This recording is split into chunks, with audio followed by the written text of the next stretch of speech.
Those are some of the brothers from the Men of Valor camp that we get together with them. They roll up on us and talk. And the main brother, his name, he has his own site called Bar. Matter of fact, let me give you his page because I subscribe to him. I make very good, informative videos.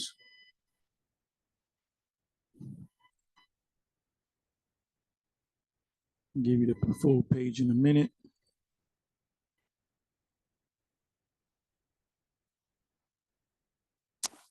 Okay, this individual, that's his brother. This is his page.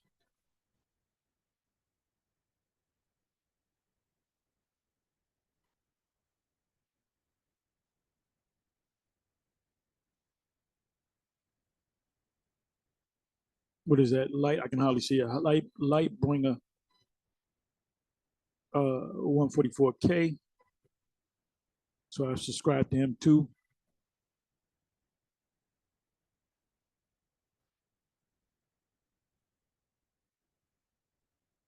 And this is the brother, the young elder, both up and coming elders, young elders, because they're teachers. The guy, the one that asked me the questions, this is his page. Bakwa Amath. So these are just notifications that I got within the last 4 hours. So you get their videos.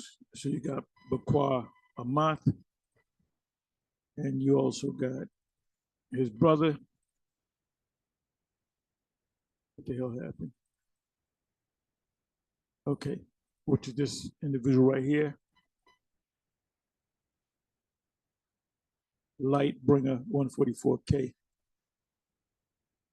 Repost one of the main reasons why people celebrate customs that are not biblical.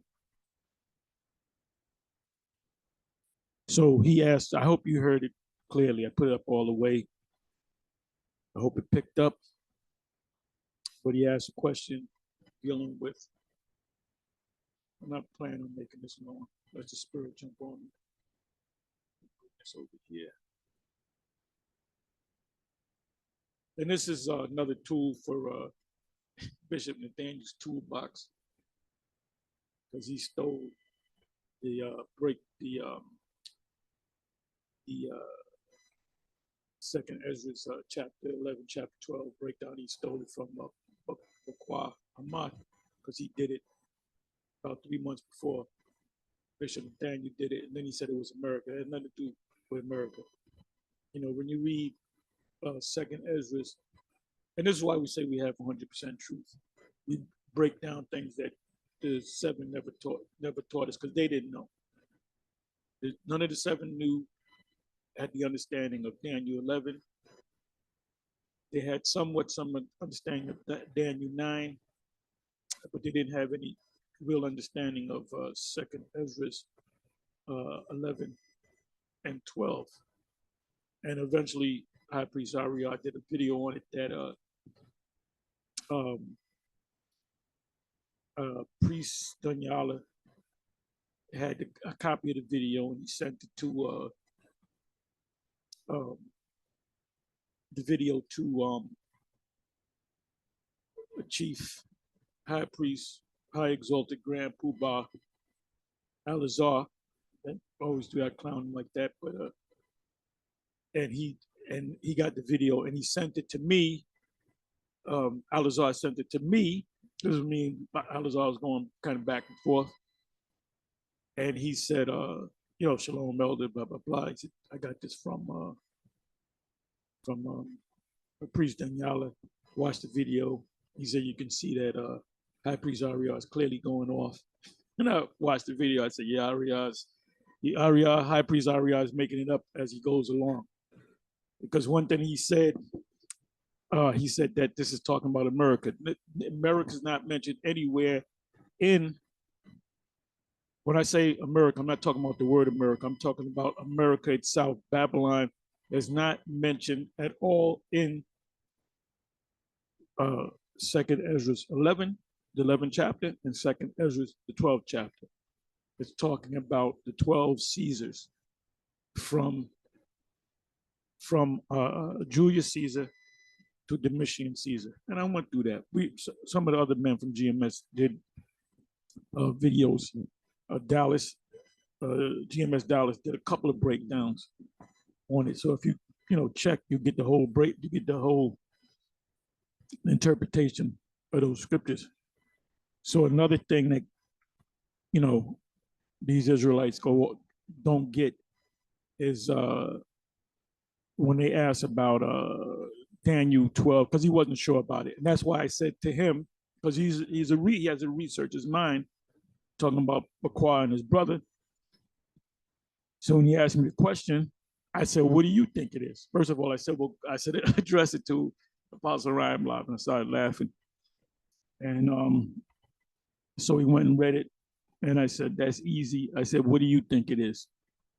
And he said it's either one of two things. It's either Antiochus Epiphanes, or it's the when Titus came against the Israelites, the Roman armies. And I said the Antiochus Epiphanes, that's not it.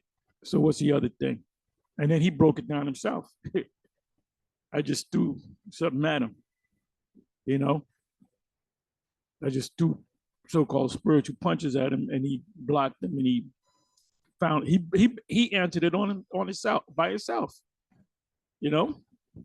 So most of the stuff that he comes across, he already knows the answers, but you want to confirm it. So he already knew. He already knew. Now, how do we know that that's not talking about Antiochus Epiphanes? Because Daniel did speak about Antiochus Epiphanes in Daniel chapter 8. And exclusively in Daniel chapter 8 and Daniel chapter 11. Yeah, Daniel chapter 11 has nothing to do with America. See, that's America, and that right there is the No, it's not the Antichrist. That's what the Christians go to. Their go-to answer is, it's the Antichrist. What's the beast in Revelation chapter 13? It's the Antichrist. What does it mean by he had feet of a bear? Well, when you look at him, the Antichrist, he wears slippers that got bare feet on them or whatever. Some bullshit, I'm bugging right here. But, you got to get in a bug out state of mind to even talk to a Christian because they don't know what's going on. And that's why they watch all our videos, and that's why they always come in to challenge us. They're not the champions. If you're a contender, you go to fight the champion, right? We're not going after them. They're coming after us because we are the champions of the world. Queen. Listen to that song. We are the champions. Anyway, let me go over here. Let me do this.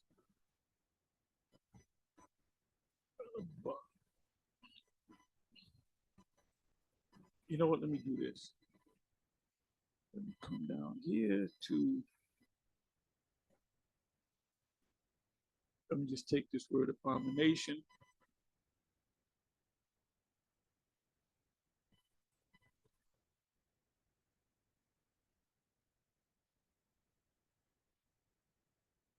Oh, it's it's in there a lot of times. Abomination. This is what we want. Abomination.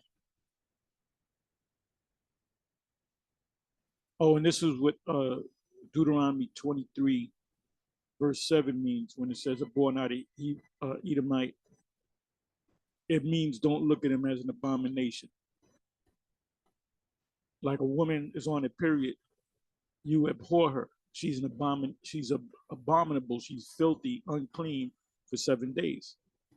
So the Lord was saying, well, don't look at him as an abomination because you have to work with him. And what they have is a clean form of leprosy. So that's what it meant. It had nothing to do with the word hate. So when you say, well, see, you're not supposed to hate an Edomite, a born not an Edomite, a born means hate. No, you need to do some. You need to go to the root words.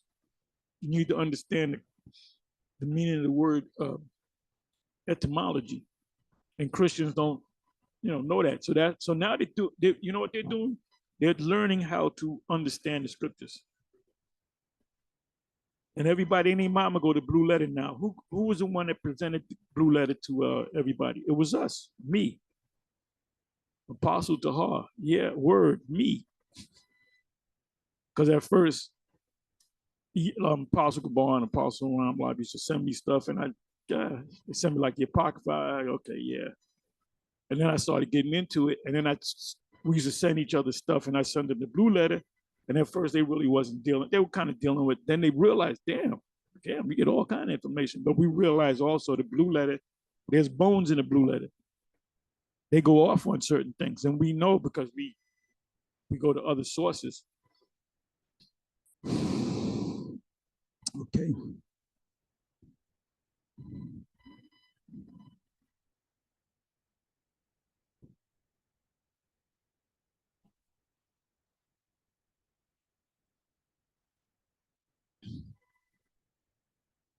Okay, Daniel 11, verse 31.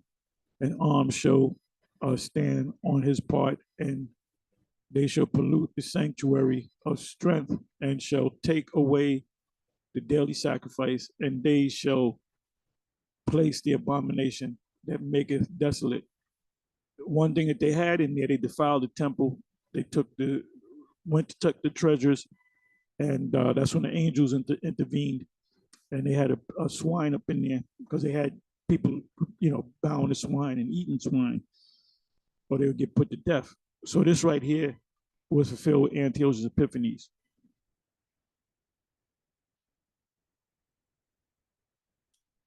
Daniel chapter 11 is nothing but what's called in history the six Syrian wars, the wars between the kingdom of the north and the kingdom of the south, which was the Seleucid kingdom against the Ptolemaic kingdom. So this is what we started with.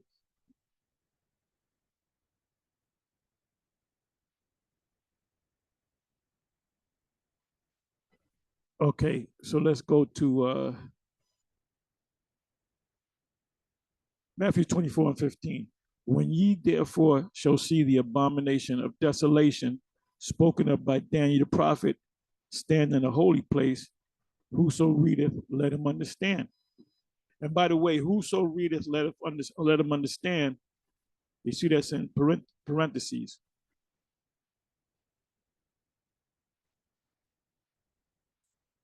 So now if you go to and I went to it earlier a couple of hours ago, if you go to the commentary, they don't mention anything about Rome. None of them. They all. I'm talking about when you go to Daniel 12. They don't mention anything about Rome.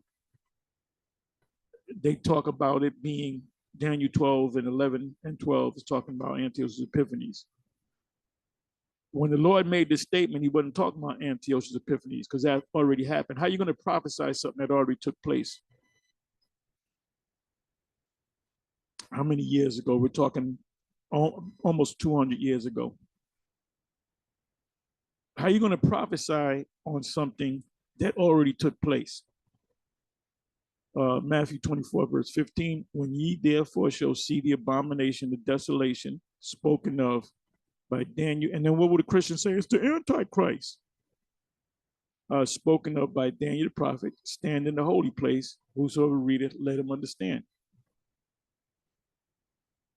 So what was the Lord talking about?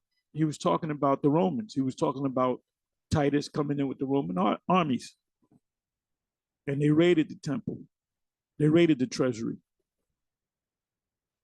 Okay, this is Mark 13 and 14. But when ye shall see the abomination of desolation spoken of by Daniel the prophet, standing where it ought not, which is the holy place, let him that readeth understand. Notice that's a parenthesis, that's an afterthought. Then let them that be in Judea flee to the mountains. They flee out of Jerusalem.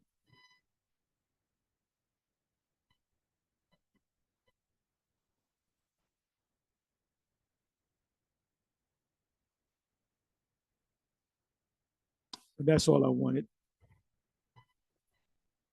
Matthew 24:15 and Mark 13 and 14, which is the same prophecy.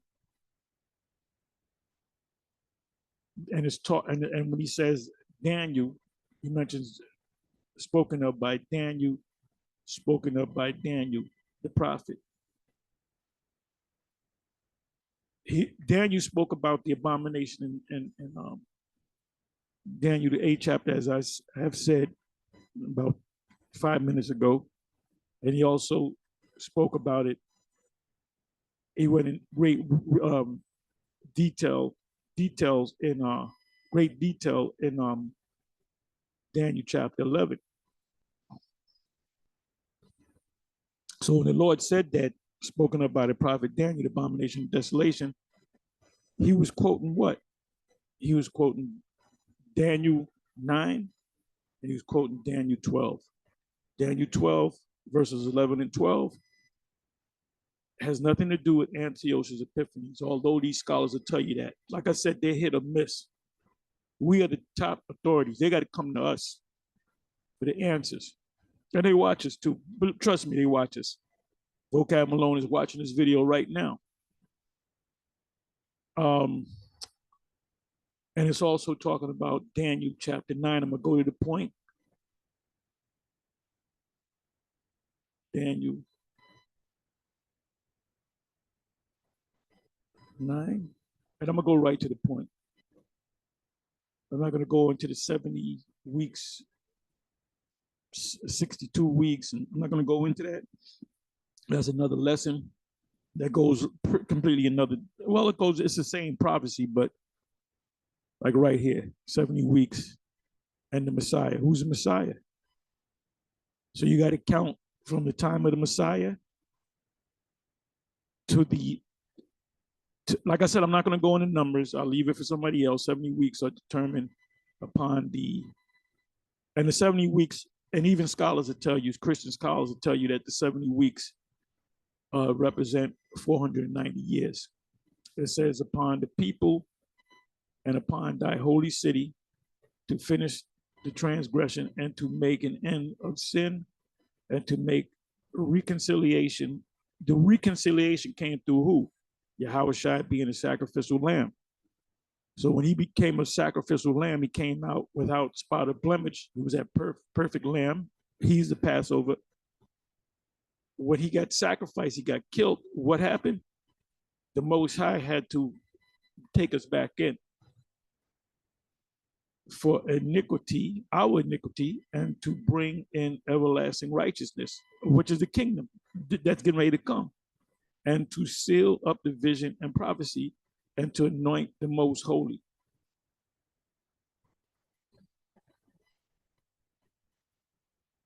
Was our Lord the most holy? Yeah, he was perfect. He was the most holy. Who else is the most holy? The Heavenly Father. Are we the most holy? No. We will be made some of the most holy because we will be programmed to be perfect. 25th verse. Know therefore and understand that from the going forth of the commandment to restore and to build Jerusalem unto the Messiah. What is that talking about? It's talking about Cyrus or Karash, Cyrus, which said after the Darius took down, this is all that ancient history, and that's in secular history too, took down the Babylonians. It's in secular history. The Babylonian Empire actually existed. The Medes took them down, and then the Persians came in. That was a dual empire, the Persian Mede Empire, but the Persians were more powerful militarily than the Medes. It says, know therefore and understand that from the going forth of the commandment to restore. Who gave the commandment? It was Cyrus. To restore, to build Jerusalem unto the Messiah. Who's the Messiah? Yahushua. The prince shall be 70 weeks. Now, their 70 weeks represent 490 years. So all you got to do is do the math. You can go backwards from our Lord being on the scene all the way back. It'll lead you all the way back to that time period. Like I said, I'm not going to go into numbers. And 62 weeks, the street shall be built again, and the wall, even in troublous times. Now that goes back, was that Esther? Where it says, we look to build with you. I shouldn't even go to that. Let me briefly go to that. You see, I think it's Ezra.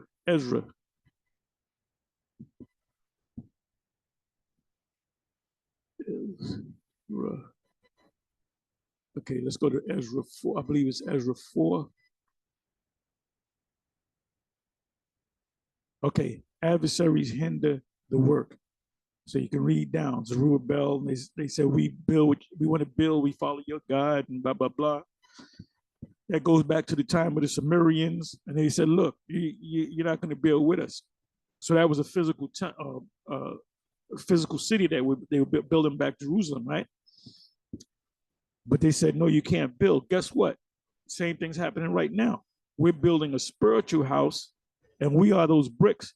And these Edomites are trying to get in. They're trying to say, no, but Cornelius, he was an Edomite. He got in, and this guy got in, and the body of Israel in Revelation chapter 7 is not talking about the actual Israel, because it says Joseph. There's not a tribe called Joseph.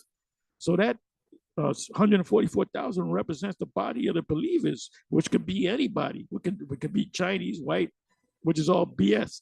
So guys like Vocab and others, they're trying to hinder this building, this spiritual building. I mean, IUIC is part of the building too. It's obvious. It's obvious. But we are the top guys. Most High shall send forth the apostles last.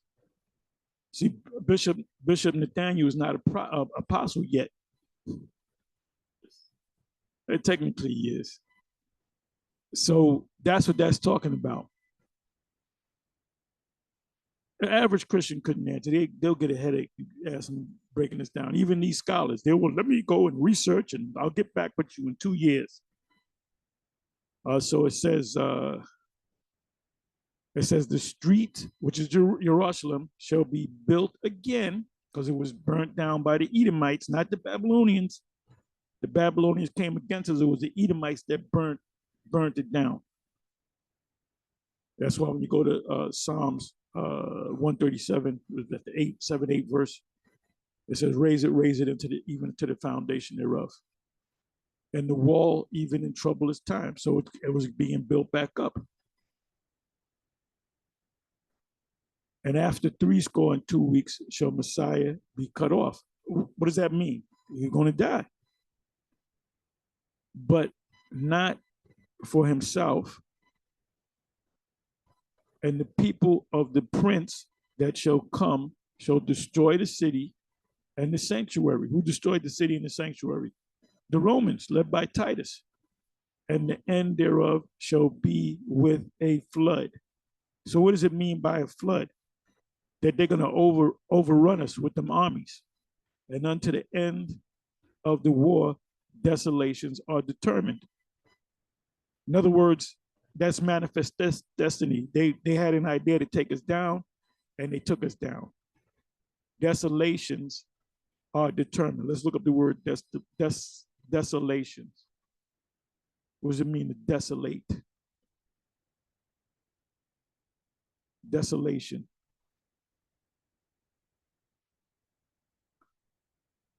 Shamum. Shah, Ma, and this is a final Ma. Anytime you use the character Ma at the end of a word, you got to write it like this. And this is a Syriac, Amharic, however you want to call it. This is not ancient Hebrew, but this is the Syriac form of writing. That's also in the precepts too, and the scriptures too, that they translate the book into this language. That's why we were able to read this and the ancient Hebrew.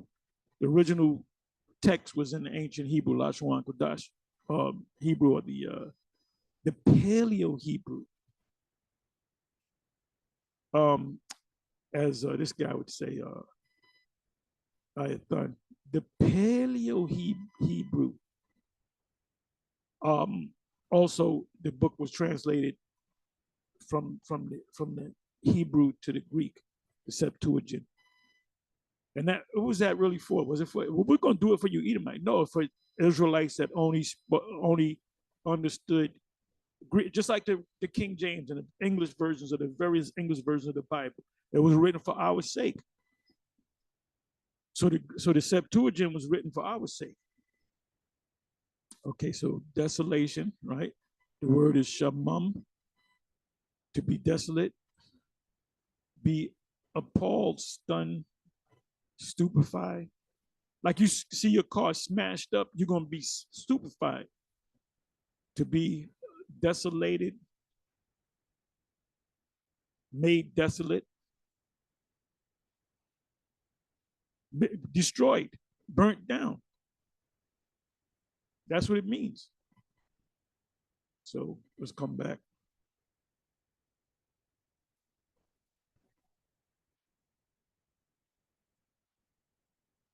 Okay, even in troublous times, and after 62 weeks shall Messiah be cut off, but not for himself, and the people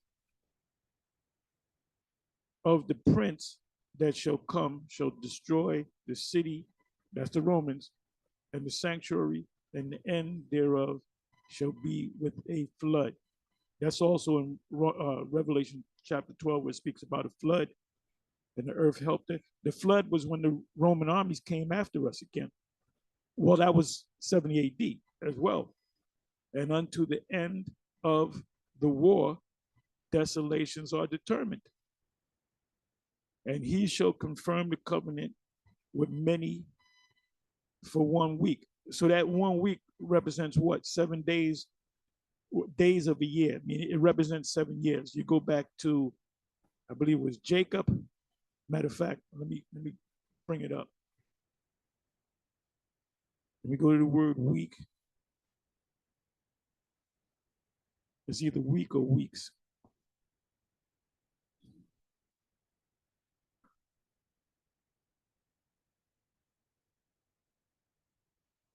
Okay. Genesis 29, verse 27. I might have to go above a couple of verses. It says, fulfill her week, and we will give thee this also for the service which thou shalt serve with me yet 7 other years. So what does it mean to fulfill her week? A week as a year. So, matter of fact, I'm gonna click on it.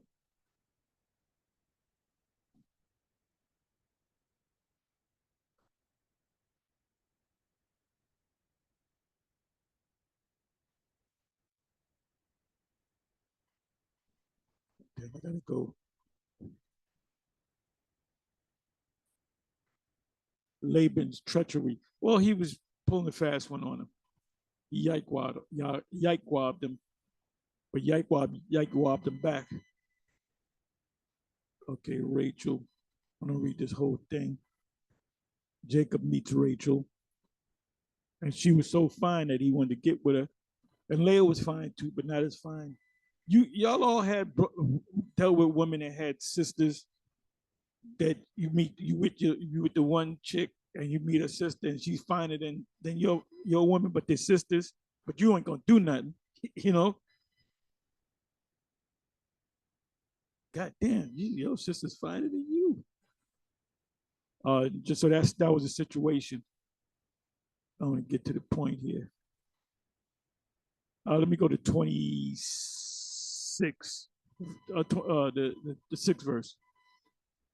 And he said unto them, is he well? And they said, he is well. And behold, Rachel, his daughter, cometh with the sheep.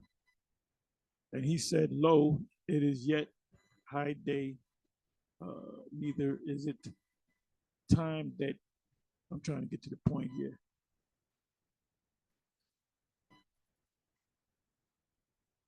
So he was like checking her out. He was checking the girl out. So he made a deal. Okay, and Jacob told Rachel that and Jacob told Rachel that he was her father's brother because they were relatives. They were cousins or niece, nephew, and that he was Rebecca's son. And she ran and told her father, which was Laban. And it came to pass when Laban heard the tidings of Jacob, his sister's son. So what was the relationship between the Laban and Rebecca, and Rachel and Jacob and Leah?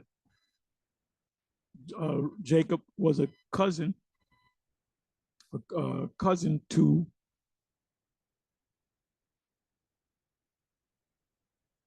I'm sorry, niece and nephew, something like that. Jacob's close relatives, right?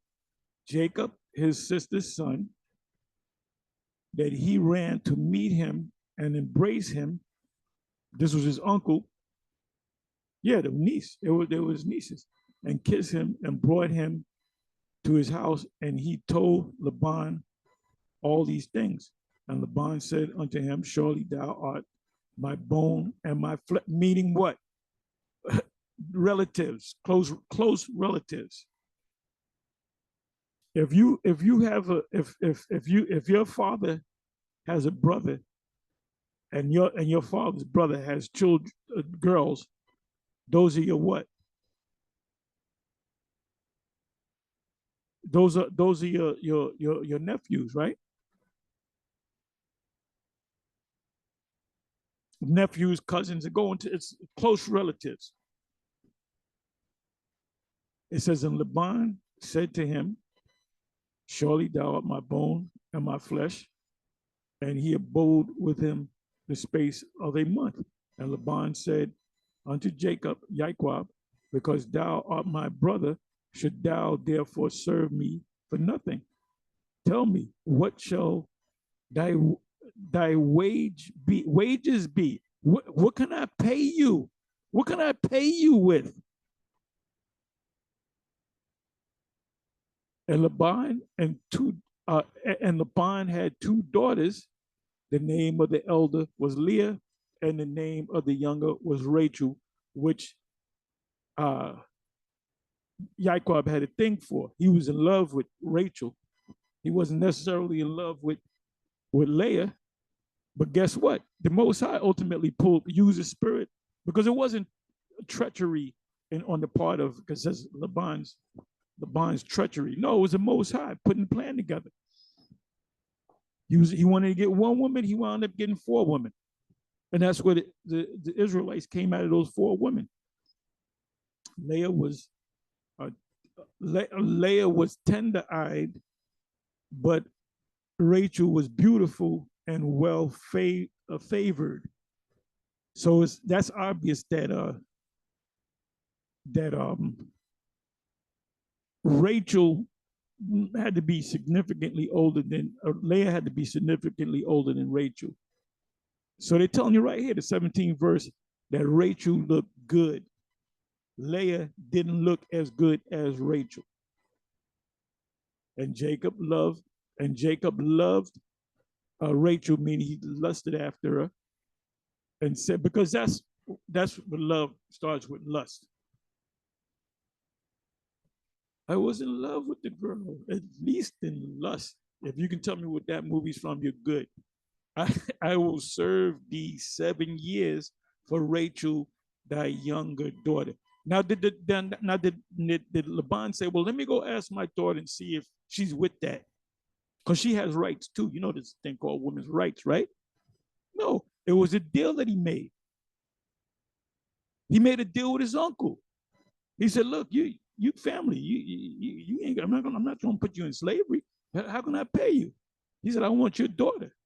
I said, okay, you work 7 years and you can get my daughter.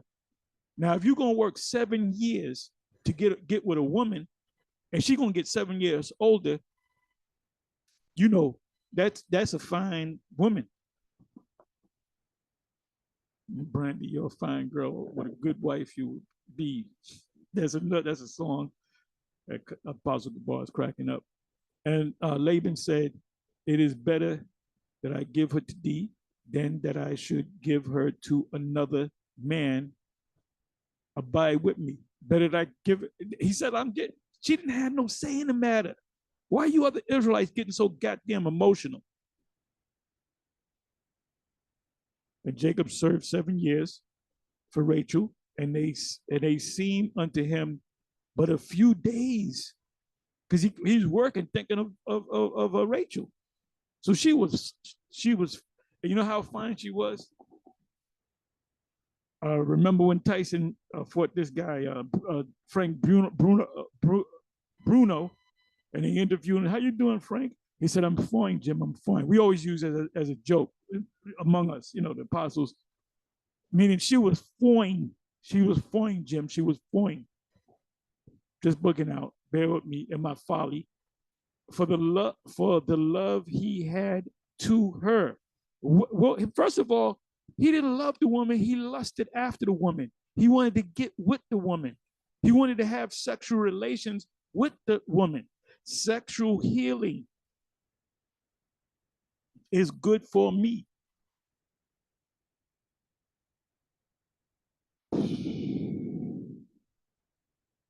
So it goes into Laban's treachery, which it really wasn't treachery. It was he yikewobbed him. He used the law, which is a custom, local law, local custom. So when we jumped down, right, he realized, and he said he went. She had the veil over. He went into it, and he realized this is fucking this is Leah. Then he went, look, man, this is not a part of the bargain, right? So he said, okay, you want Rachel? The custom is to get my older daughter away first. If you want it, work another 7 years.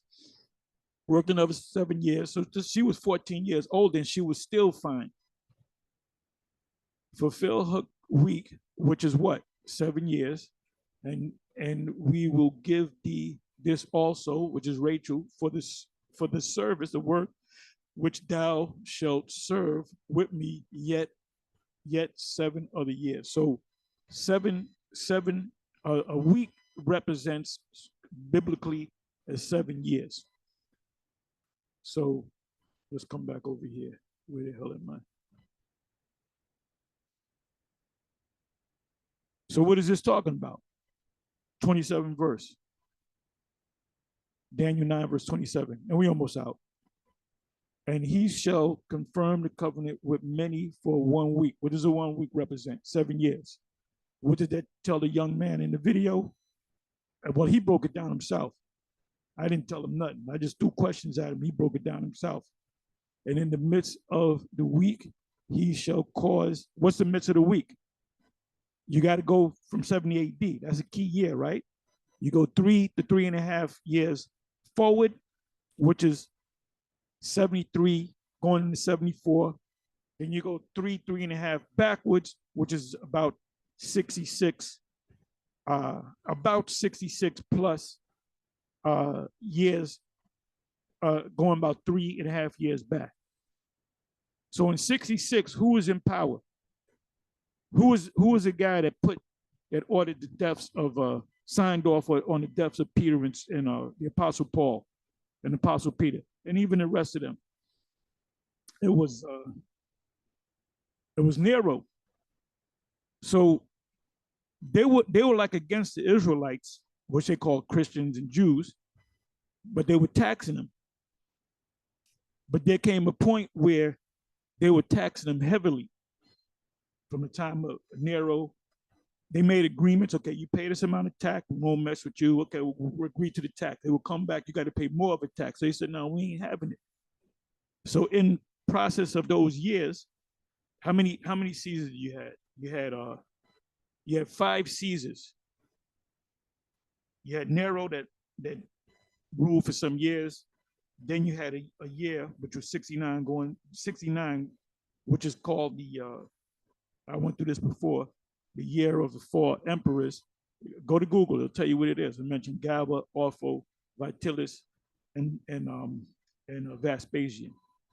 And that space of within a year, 3 of them, they really all got killed. One of them committed suicide, and it was all behind Vespasian. So you have 5 Caesars within that 3-year period. So guess what? It was Vespasian that came down hard on him. He said, man, just fuck him up. That's what the hell happened. So that's what it means. So what did they do? Did they raid the temple? Why did they raid the temple? Because they wanted to pay, they wanted the taxes. If the Israelites would have said, okay, we're going to pay your taxes, everything would have been good, but they would have upped the taxes some more. So they said, look, they got a lot of treasures in there. We're going to take all their treasures. The Roman Colosseum that's standing to this very day, most of that money came from Jake, from them treasures. So this devil got a lot to pay for. It says, and he shall confirm the covenant with many for 1 week. And the he represents all of them. Ultimately, Nero and all of them. Because when you go to Daniel 11 chapter, it says, and the king of the north said this. You read a couple of verses, and the king is not the same one king. It's many different kings coming back. So it's not talking about just one guy. It says, midst of the week, in the middle of the week, which is 70, he shall cause the sacrifices and the oblation to cease. That was 70. And for the overspreading of abominations, he shall make it desolate. What does the word desolate mean? We read about that. To destroy it. Even until the consummation, and that determined shall be poured upon the desolate. That we are the desolate ones. That's why we had to flee. Let me pull these words out and I'm gonna close. I'm gonna pull out the word consummation and determined.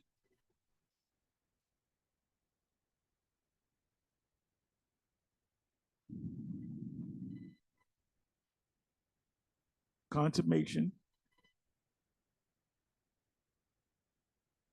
The word is kala, completion, termination, full end, completion, destruction. You got it. Gotta read no more. Annihilation. They destroyed the temple. They destroyed Jerusalem. And Israel had to flee. They were overwhelmed. They had to flee.